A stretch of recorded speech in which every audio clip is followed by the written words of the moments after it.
Imagine you're failing high school science. You've got one last chance to pass, and it's 100% dependent on your science project.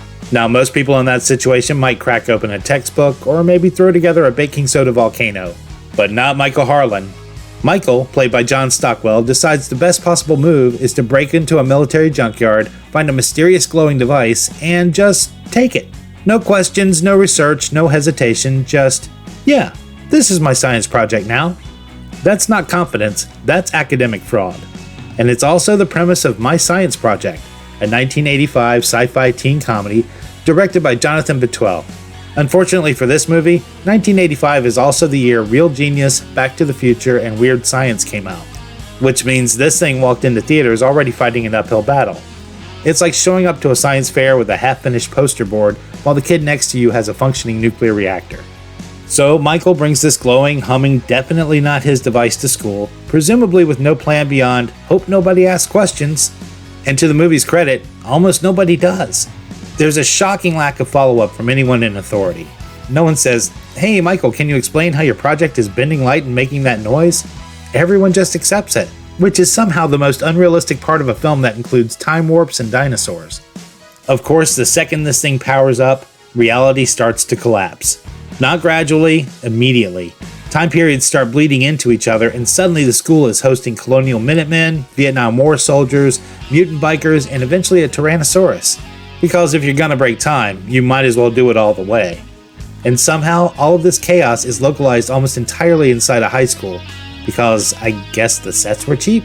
This is also where it becomes confusing, because instead of anyone stepping in and shutting this thing down, which again any real adult would do instantly, the situation just escalates, continuously, aggressively. The heroes unplug the machine only for another character to plug it back in. It becomes a steady march toward complete temporal nonsense. And in the middle of this, the cast is doing their best to hold it together. John Stockwell plays Michael with a kind of laid-back, I didn't think this through energy that actually works. Danielle von Zernick as Ellie mostly reacts like a normal person trapped in a very abnormal movie, which is relatable.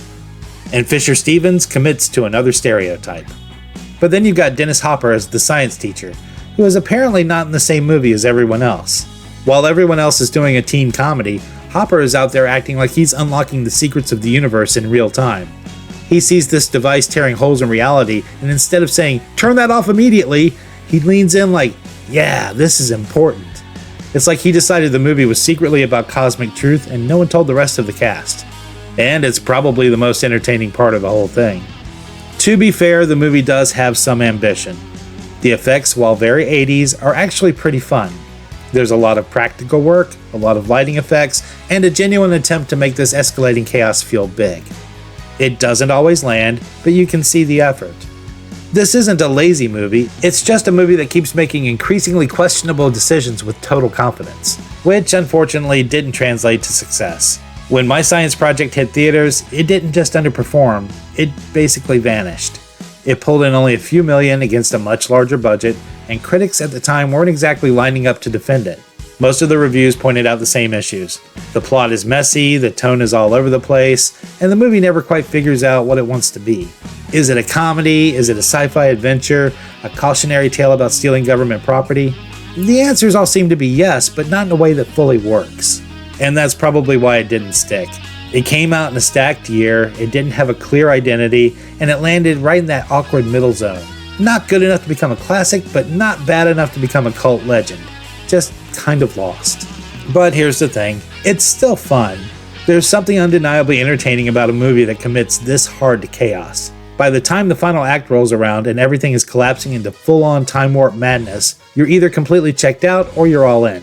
And if you're in the right mood, it actually works. Not because it makes sense, but because it doesn't even try to anymore. And that might be the real takeaway here. My Science Project isn't about science, it's about confidence. Specifically, the kind of confidence it takes to find a glowing alien engine in a junkyard, bring it to school, and expect a passing grade. Because at no point does Michael stop and think, maybe I should understand this first, which should work as a cautionary tale. If you ever find yourself in a similar situation, failing class, desperate for a last-minute project, staring at something you absolutely did not create, just remember, you can try to turn it in, but maybe at least write a report first. Do you remember any other lost comedies from the 80s? Drop me a line down in the comments. And please like, subscribe, and ring the bell for more videos like this. Thanks for watching, and I'll catch you later.